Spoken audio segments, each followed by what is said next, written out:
brush tip sharpened pencil, lashes, mascara, lengthen, strengthen, volumize, lift, curl, overcurl, slick extreme, lips outline, overline, fill in matte, semi-matte, satin shine, gloss, ultra gleam, mist to last 8, 16, 24 hours, one day at a time.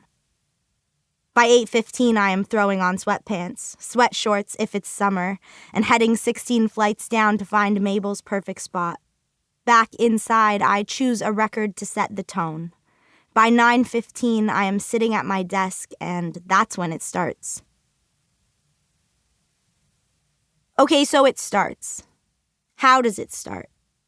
I guess the poem floats above me. I reach for it. I pinch, I pluck, I grab, but it shoos my hands away. I've frightened it. It shoots back into its house, does not turn on the lights, keeps down the blinds. I send it a letter in the mail. In the letter, I ask the poem what it wants. I ask if it would like to come over to my house. I draw little boxes for yes and no. When I sign my name, I dot the I with a doodled heart. I subscribe the poem to our local newspaper. I take out an ad in the local newspaper inviting the poem to coffee. The poem does not check its mail, does not check its voicemail or email. The poem is trying to ghost me. I make the poem a playlist. Title it something provocative like Come True, Come Through, and then I post a link to the playlist on my Instagram story.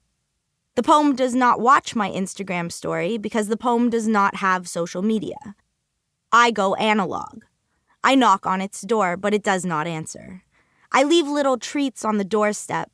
Ripe mangoes or Rice Krispie squares, fresh cut flowers, bundles of mint, once a round of Parmesan cheese. Stubborn, the poem stays away. I hear of visits the poem pays to my friends. They send me their drafts and I say, very good. But the poem does not call me. My door remains unknocked.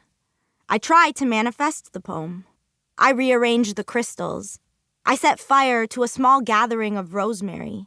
Pray I dream the poem. I ask the tarot cards what to do. They show me one large cup. I wonder if the poem is thirsty. I rush over to the sink, turn on the faucet, and goblet my hands to catch the water. Here, poem, I call. Bring yourself to this small lake I have made for you. But droplets seep through the cracks in my fingers, and soon my glistening palms are nothing but beggars, and the poem refuses to spare a dime. Forget that poem. Let's talk about a different poem. Let's start at the beginning. I found out about the tumor on a Tuesday. It was Tuesday, March 20th, 2012, and I had a tumor right smack in the middle of my throat. My mother cried in the elevator, in the parking lot, in the Tim Hortons drive-thru, on the phone with my grandmother, who'd had the same diagnosis some 30 years earlier by the same doctor, if you can believe it. And I remember like it was yesterday, Nanny saying through the phone, "Nothing is wrong that can't be fixed." And she was right. The plan was quite simple. They were going to open me up and cut it out. Before I knew the tumor was a tumor, it was a party trick. Hey, wrap your palm around my neck and feel this thing move when I swallow. Now that it's a tumor, no one knows what to say. Emma said, "Fuck off," when I told her Dr. Solomon came in wearing a headlamp and called it benign, but growing rapidly for apparently no reason at all. How it was basically the size of a squash ball, a fact Shane could not get over. But it was Cameron who said, "Well, yeah. I mean, you swallow everything you want to say. You grew that tumor. You did that." And of course, I did do that. Swallow my feelings for years. If I had a crush, I would write a poem about it. If I had a fight with my father, I would write a poem about it. I'm depressed, write a poem about it. Read the poems to no one. Post them anonymously in online forums. Had I stifled my voice so much that my body had manifested a literal blockage in my throat?